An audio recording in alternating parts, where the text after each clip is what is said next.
Thanks for joining us right now on WBIR Plus and online. We are following some breaking news. Tonight, our teams are live with the latest impacts across the state. Todd, we are in desperate need of that rain, but especially the south part of the area. Welcome back, everyone, to 10 About Town. We are live here at the Performance Lawn. What about people who have never ever been rock climbing, like myself, and someone who's afraid of heights? Hello again, Elijah. Back here in Knoxville.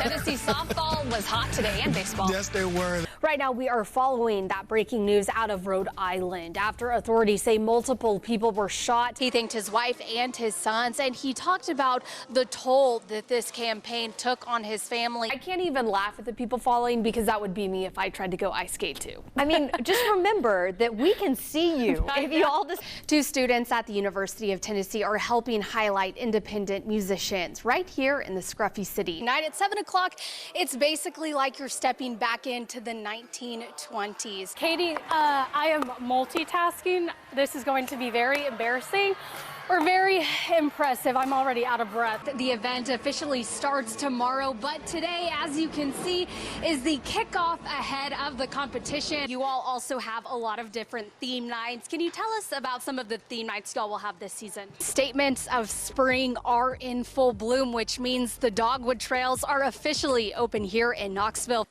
There we go. That was close. And, oh, I think I found his office. Mr. Monopoly? I Googled it this weekend. My dad's in town because bears in Tennessee do not hibernate. They don't? No. Oh, we'll wow. have more fun facts at 11. I do get off at 11, but I'm usually in bed by 11:15. So I don't know, maybe I'll make an exception.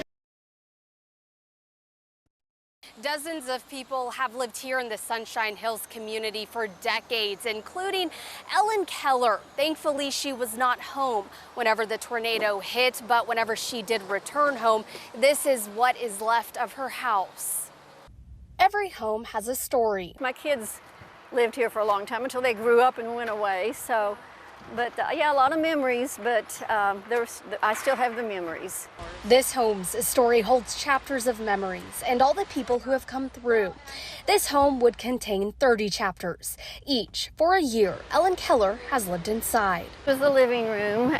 The living room, the chapter of time well spent. Get my morning coffee and sit there and read my Bible and devotion and everything. The kitchen. I now have an open air kitchen. Yes. Filled with mixing bowls and utensils. Oh, I found another dish.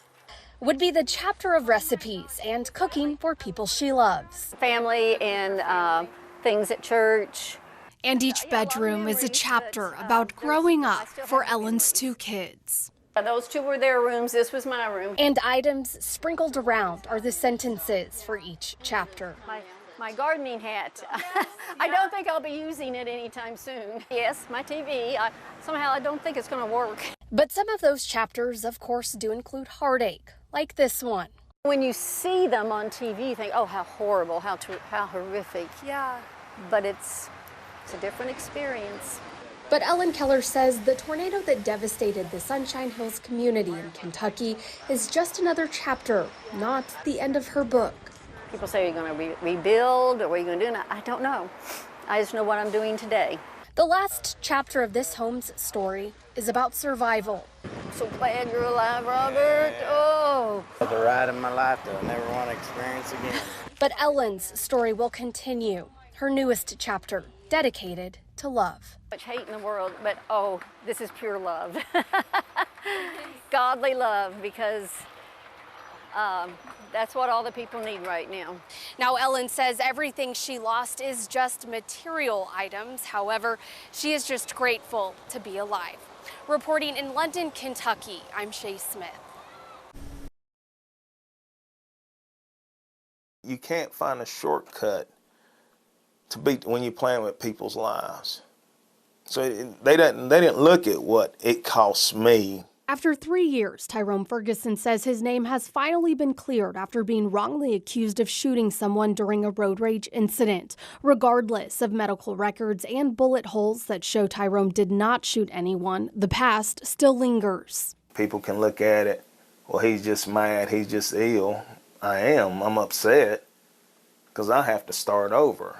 Tyrone Ferguson is from Sweetwater and served in the military between 1985 and 1993. He also worked for the police department in Madisonville and Sweetwater. But in 2022, Ferguson found himself on the other side of the law. In late February, Ferguson was driving home from work late at night on I-75 in Monroe County. He says he got stuck behind a slow vehicle in the fast lane, flashed his headlights, then passed them. Their lights was very dim, like their alternators out. So I said, well, maybe they having issues and problems. So I slow down and I wait for him to get up there. Well, dude, he sat slouching down in the seat and he flips me off. He then sped away, but a moment later, Ferguson says he heard gunshots from that same vehicle. 2 kids were also inside that car. Boom! And I look up. This guy he's out the window. When I say he's out the window on me like that. And they're in front of me.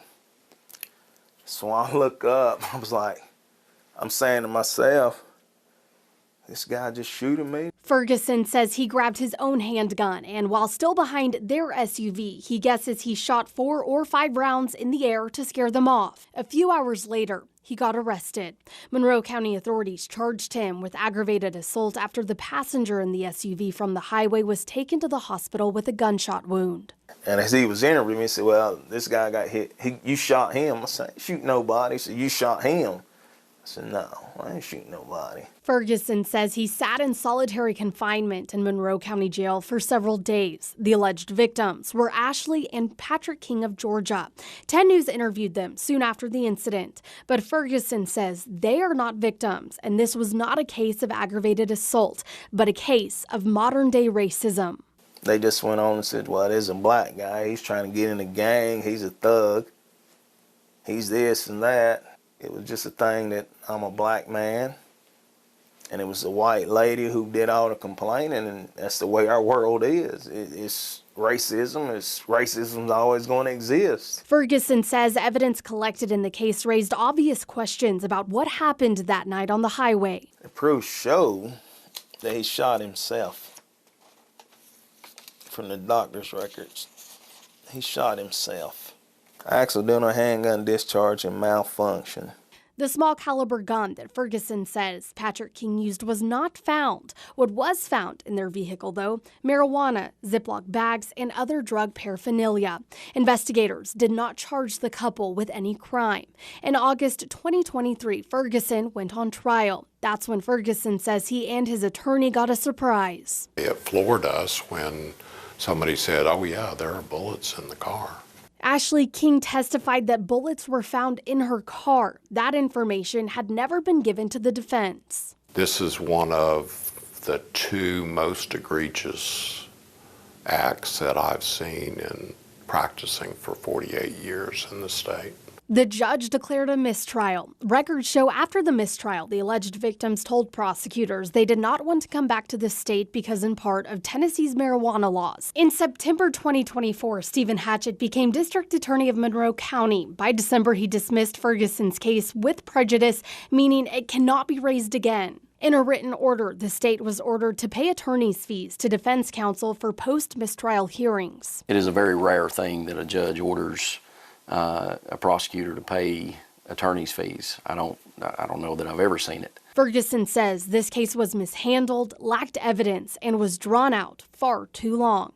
They knew that I didn't shoot this guy, but they still carried it on. 2 years and 10 months. I would hope that you never sit here and ask me questions about a case that my office handles start to finish. That's similar to this. Before the crowds, the lights, and the jerseys, 14-year-old Felix Akpara said goodbye to his family at the airport in Lagos, Nigeria. It felt surreal, I remember my parents driving me to the airport, had my siblings with me, and at first it felt, I thought I was dreaming. Meanwhile, a Chattanooga family prayed and prepared to welcome another child into their home. I always had a heart for kids and just kind of felt what we were, just kind of felt like God led us to do that. In August of 2018, Felix stepped off of a plane in Atlanta, then walked through the front door of his new home with the Levitts in Chattanooga. Like I said, it was scary because, you know, growing up, I was a really shy kid and quiet. And, you know, it was hard for me to get used to people. Felix began his freshman year of high school at Hamilton Heights, sparking his basketball journey. I didn't know anything about basketball till the same year, 2018. You know, I never played basketball in my life, never watched a basketball game or nothing. Felix was brought to the States from Nigeria for the sport. You know, it was more of, you know, I was tall for my age, and they saw like I got more, you know, I got a lot of growth left in me. For my family, it was more of getting a good education and just trying to, you know, get a better future. But the path towards a better future wasn't always easy. I wasn't getting better. I just wanted to go home and talk to my parents, but I couldn't do it.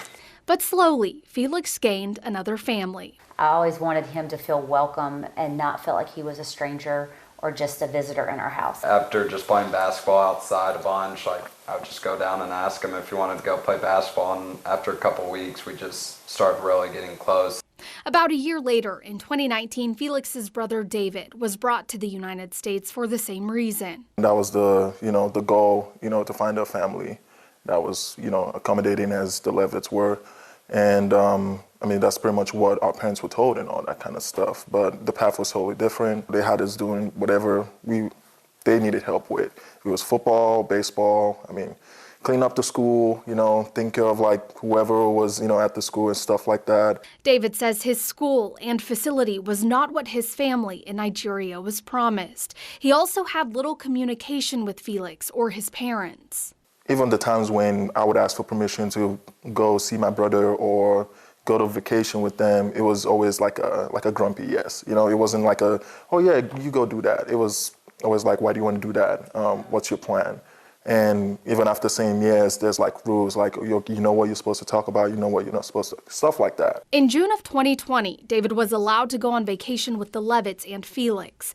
The Levitts decided David should move in with them, but the handlers who brought the teens over denied that request. Months later, the Levitts got a call from the middlemen. Despite Felix's success, they were on their way to pick him up and take him to Atlanta and away from the Levitts. We called his parents in the middle of the night, and they were like, we didn't issue this. Felix, at that point, came to us one night and said, I don't want to leave this house. With the blessing of their family in Nigeria, the couple decided to adopt Felix and David. One night, we got a call from his mom, and she was like, listen, protect my boys, pretty much, whatever you have to do. And so Adam got in the car, drove to Atlanta, called David when he was pulling in. The Levitts faced pushback from the handlers, but continued to protect the two. On January 4th, 2021, a few days before David turned 18, the Levitts officially adopted the brothers, turning the family of 5 into a family of 7. Then 8, when Kennedy Okpara came to the United States in August, and they adopted him in September. The Levitts, who he once called a host family, now just his family. It is good. It's like I said, it's better having two of everything. Just having two pairs of parents.